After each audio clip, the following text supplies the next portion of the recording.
Assalamualaikum warahmatullahi wabarakatuh. Saya Muhammad Anwar bin Daud, 58 tahun, kerja dengan FGW, Kedah Agriculture Service Sungai Berhad. Saya Cik Suhaili Laila binti Cik Hamzah, umur 43 tahun, pengurus pemasaran Jengka.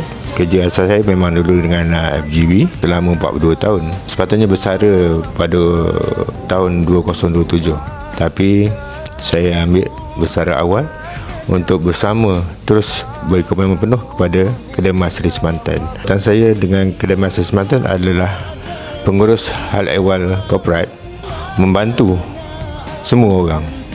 Dengan kes juga telah menaikkan martabat saya, income saya pun semakin lumayan. Kita tak sangka bila kita istiqamah, jujur, amanah untuk mencari rezeki untuk anak isteri dan juga kerana Allah Ta'ala. Apa yang saya dapat bersama dengan Kedai Emas Seri Semantan ni, niat awal saya adalah untuk bantu suami lah dan anak-anak. Dapat bantu juga wanita-wanita di luar sana.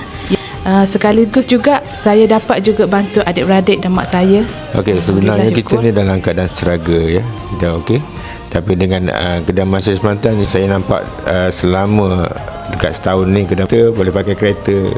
Alhamdulillah ya, rezeki daripada Allah melalui dilorongkan daripada Kedai Emas Seri Semantan.